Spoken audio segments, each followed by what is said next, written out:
adik mahasiswa sekalian, kami senior ini berada di sini karena adanya mahasiswa atau adik-adik mahasiswa ya. Karena kita namanya nih berbagi sharing informasi. Jadi sebenarnya di industri itu saya dulu masuk industri tahun 93 direkrut. Sebelumnya saya kenal nama dulu ya, adik-adik mahasiswa.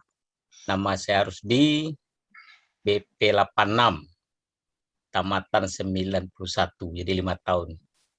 Jadi kalau tahun BP 86 itu atau sekitar lebih kurang 5 tahun lebih kurang itu BP memang keras kehidupannya ya.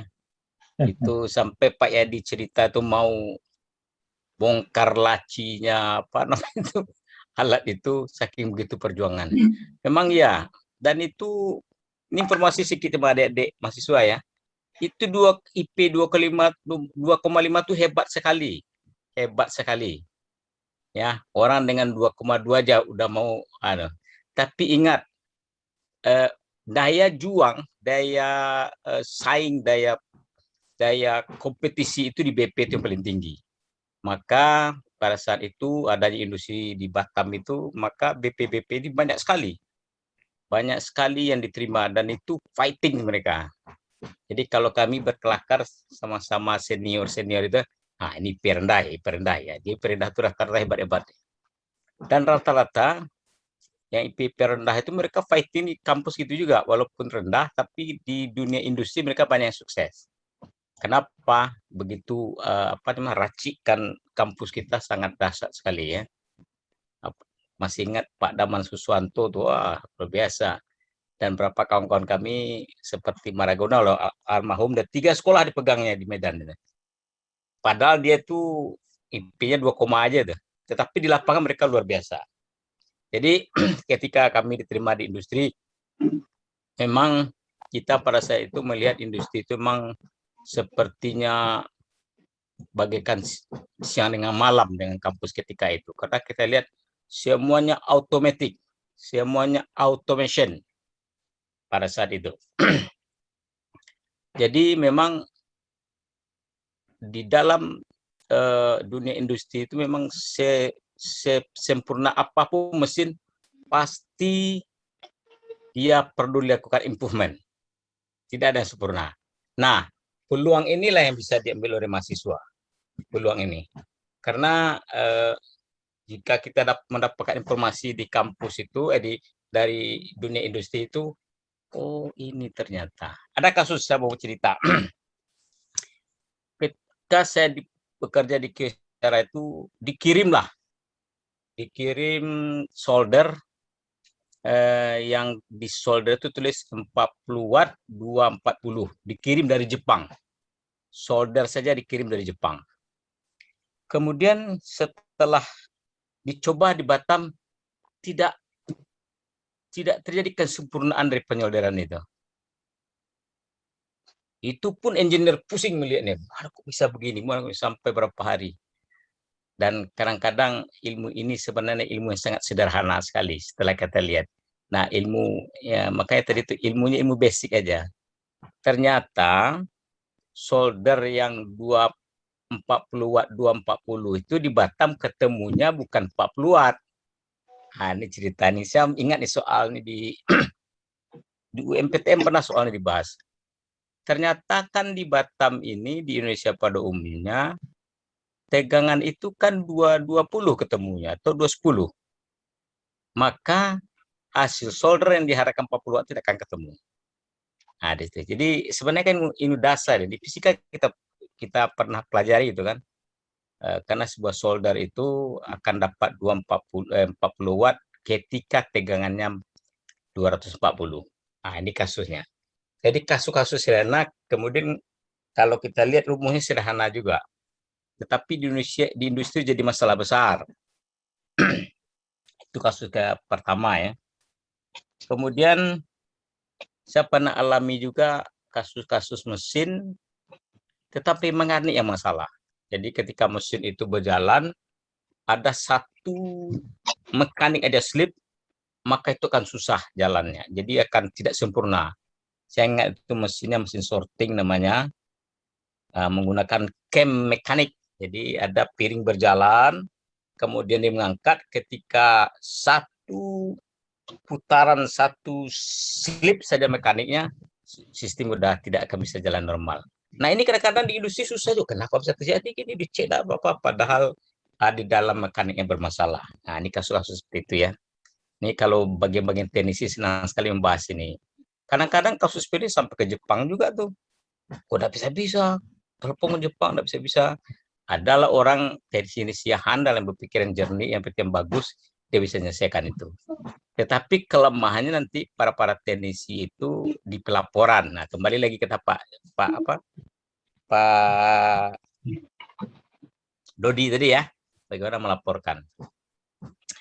Kemudian ada lagi kalau di industri itu ya misalnya ada proses manual yang kita jadikan proses automatik. Seperti dulu nih Pak Pimpin kan tahu nih bagaimana dulu orang mencampur dengan manual, sehingganya para teknisi engineer itu berpikir bagaimana membuat mixer. Nah, dibuatlah mixer. Nah, itu improvement namanya. Nah, itu jadi penelitian improvement. Nah, tapi engineer itu dilaporkan menjadi sebuah temuan ya, penemuan gitu. Kemudian ada lagi kasus-kasus yang pernah saya alami di PT Kyocera itu. Ada alat absorber, alat yang bisa membuat kondensasi, tentu berhubungan dengan teknik pendingin. Nah, alat itu dibeli di Jepang ketika didatangkan ke perusahaan Batam, PT Kyocera itu ternyata pada mesin itu terjadi pengembunan, terjadi bunga es. Nah, itu kan kasus sebenarnya. Kenapa bisa kasus itu terjadi? Itu pun para engineer susah itu. Mana kok bisa begini? Ternyata tekanan udara di Batam dengan di Jepang berbeda, maka karena berhubungan dengan gas-gas freon, maka itu terjadi ketidakseimbangan. Nah, seperti itu kasus-kasusnya yang pernah saya alami lah. Kemudian juga ada beberapa kasus di industri itu, mungkin Pak Pepi kenal tahu dengan kasus ini dulu ya. Ada namanya departemen buzzer. Setelah dianalisa, dia hanya merubah timer saja. Dia merubah timing sesuatu aja. Dan itu malahan didatangkan orang dari Singapura ahlinya. Padahal orang kita bisa melakukan itu. Dan mereka bisa dibayar mahal. Nah, ini kasus-kasus yang pernah terjadi. Kemudian perlu diketahui juga, dulu saya ketika tahun 95-96 itu semua mesin yang ada di industri rata-rata kalau dia membuat sebuah produk, mendatangkan produk itu, mesinnya langsung didatangkan dari luar. Tetapi akhir-akhir ini ternyata mesin-mesin automation yang ada di Batam ini rata-rata malahan dibuat di Batam. Ini hebatnya. Jadi sesuai dengan perkembangan waktu, ternyata ahli-ahli automation banyak juga di Batam. Malah mereka ada beberapa perusahaan itu ya buat di Batam saja. Komponen bisa dibeli, dirakit, dan segala macam. Nah ini, nah, kesempatan inilah bagi mahasiswa. Adik-adik mahasiswa bisa lakukan itu. Dan banyak kasus banyak kasus-kasus yang bisa dipecahkan di Batam. Contoh di Kyocera juga ketika saya bekerja di sana itu dulu ada namanya ban berjalan, konveyor berjalan, ya melingkar, membuat produk, mengassembly produk. Ternyata oleh orang kita itu insiniernya Pak Rahmat, masih ingat saya. Itu dibuatnya 6 orang itu jadi satu produk, jadikannya satu. Dibuatnya seolah satu orang yang ngerjakan angkat ini jadi satu. Ternyata improvement. Dan setelah diukur rate per jam itu lebih tinggi. Nah, seperti itu. Artinya apa? Sesempurna apapun mesin yang dikirim orang, tapi masih ada kelemahan yang harus diimprovement. Demikian. Kemudian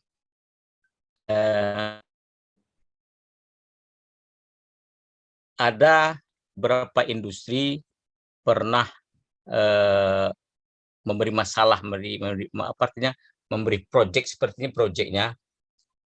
Di industri itu ada beberapa land dan mesin, seperti mesin CNC berapa buah di sebuah departemen, tetapi namanya mesin itu ada downtime namanya.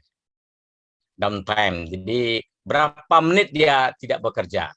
Nah, maka mereka minta bagaimana mendeteksi mesin ini, ada 5 buah mesin, 1, 2, 3, 4, 5. Jika mesin satu dia terjadi downtime, akan kerusakan, maka timer akan menghitung berapa lamanya rusak. Begitu juga dengan mesin kedua, berapa lama. Kemudian satu shift itu dikumpulkan masing-masing mesin berapa lama dia terjadi downtime. Dan itu terlihat. Nah, dengan arti kata kalau di industri itu bisa jadi kita buat penambahan luar sehingganya matinya mesin, ketika dia terjadi kerusakan, maka timer itu langsung bekerja. Ketika mesin jalan, timer tidak bekerja lagi, maka hitungan terakhir itu masih disimpan. Dan itu dibutuhkan oleh industri. Dan apa artinya, data-data itu sangat dibutuhkan. Dia tahu 5 mesin ini mana yang lebih efektif bekerjanya, atau downtime mana yang lebih tidak menguntungkan. Nah, ini kasus. Nah, ini untuk adik-adik mahasiswa, ini bisa jadikan proyek. Jadi saya ulangi lagi, ada 5 mesin, masing-masing mesin itu satu shift, katakanlah panjang satu shift itu, dia bisa menghitung ketika dia berhenti mesin itu, timer langsung bekerja. Ketika mesin itu jalan, timer berhenti, dan data terakhir mereka bisa simpan. Dan itu terlihat. Nah, ini ingin industri. Karena dia akan melihat mana yang terbaik dari 5 mesin itu. Karena kalau di perusahaan-perusahaan itu mana yang terbaik itu menjadi kaizen, menjadi apa? Menjadi nilai bagi mereka. Nah, seperti itu. Mungkin untuk sementara ada emosi, kawan-kawan yang saya hormati. Demikian, mungkin kalau ada pertanyaan bisalah kita jawab yang berdasarkan pengalaman yang ada. Demikian Pak WD3, bisa dilemparkan lain atau bagaimana? Terima kasih. Assalamualaikum warahmatullahi wabarakatuh.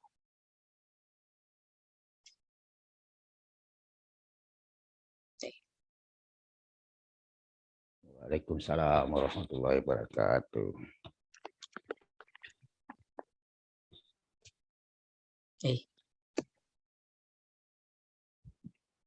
Kabupaten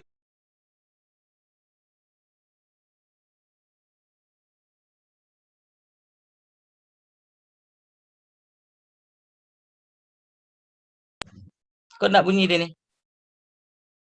Apa? Kok enggak bunyi dia? Halo, Ada. halo. Nah, Ya, oke. Ya. Ada. Jampo Ada. jamut. ada pertanyaan dari Ini mahasiswa. Ini agak error nih. Tak terdengar. Udah mulai terdengar nih. Nah, kedengaran kok Pak Rusdi. Iya, iya. Iya, Ya, adik hostnya. mahasiswa ada ini salah satu kasus yang saya berikan ya. Dan ini permintaan perusahaan memang yang pernah saya alami. Jadi saya ulang lagi, ada mesin kalau dia berhenti, timernya berjalan, kalau dia berjalan, timer tidak berjalan. Dan dia akan bisa menghitung mesin ini telah selama satu shift dia telah pernah berhenti sekian lama. Tetapi ketika dia istirahat, timer tidak bekerja. Nah, ini tantangan ya bagi mahasiswa. Saya pikir tidak terlalu sulit itu. Karena industri itu boleh kita lakukan improvement, tapi jangan mengganggu isi dalamnya. Rata-rata demikian. Mereka tidak masalah. Kalau ada kontrol lain yang kita masukkan untuk mensupport sebuah mesin itu mendapatkan data. Nah, seperti itu. Artinya tidak boleh terjadi penurunan produksi lah akibatnya. Ya, betul. Betul. Ya, Ini tantangan sama adik mahasiswa nih. Saya masih ingat nih kasusnya pernah saya dilemparkan ke saya. Nah, seperti mesin CNC. Mesin CNC itu kan kalau di perusahaan itu kan banyak. Ada 5, 6. Nah, jika terjadi dia downtime, break, ada kerusakan, maka teknisi bekerja secepat mungkin, bagaimana seefisien mungkin, sesingkat mungkin waktunya, sehingga mesin itu berjalan lagi. Nah, itu kerusakan itu dihitung. Karena dilihat di situ siapa teknisi yang tangkas untuk menyelesaikan masalah. Demikian. Oke, ada beberapa yang saya tangkap dari Pak Rusdi tadi adalah beberapa peralatan yang datang dari luar kemudian dibawa ke Indonesia itu tidak bisa langsung teroperasikan gitu, dengan baik ya. Nah, kajian-kajian hal-hal yang seperti ini bisa dimanfaatkan oleh mahasiswa untuk bisa dia langsung ready gimana gitu ya. Ya, jadi dan tantangan kemudian buat mereka. Nah, jadi ada pertanyaan Arifki, ada pertanyaan mungkin bisa diinikan. Ya, silakan. Ya. Tidak, Pak. Alfi ada? Tidak, Pak. Ini semua nih. Udah paham ya. Ini tantangan ya. Bisa dibuat simulasi sebuah sistem gini. Kalau mesin itu, sebuah mesin itu dia ada 3 lampu di sana. Ada lampu kuning, ada lampu merah, ada lampu hijau. Namanya tower lamp. Seperti ini nih. Lampu hijau, lampu merah, kuning, hijau. Kayak tower lampunya. Nah, kalau di industri, lampu tower itu adalah indikasi dari mesin itu bekerja atau tidak, atau rusak. Jika mesin itu bekerja dengan baik, maka lampu hijaunya jalan. Berarti mesin itu berjalan normal. Nah, tetapi terjadi berhenti, rusak, diperbaiki, maka lampu merah. Nah, kalau mesin itu dalam keadaan standby, maka dia lampu kuning. Nah, datanya kita ambil dari sana. Nah, ini bisa pakai mikro, bisa pakai PLC juga bisa. Tetapi di mesin itu sendiri kita tampilkan nanti 7 segmen. Jadi mesin ada 7 segmennya, khusus untuk downtime, kerusakan. Nah, ada industri minta seperti itu. Karena dia produktivitas adalah sesuatu yang sangat berharga bagi mereka. Nah, jadi kita kasih jalan, output atau data yang kita ambil dari kode lampu. Dari kode lampu itu nanti apa? Kalau lampu merah, berarti itulah data yang diambil. Jika lampu hijau, maka timer berhenti dan data tetap tersimpan berapa waktu yang sebelumnya itu. Ya, artinya mesin break ya atau tidak berjalan, nah itu di record datanya ya gitu. Iya, betul. Dalam bentuk 7 segmen nanti. Nah, mereka dari jauh terlihat. Atau memang bisa saja di mikroprosesor itu nanti ketika kita mengambil datanya kemudian kita simpan di sebuah database misalnya ya. Betul. Itu kan lebih banyak lagi.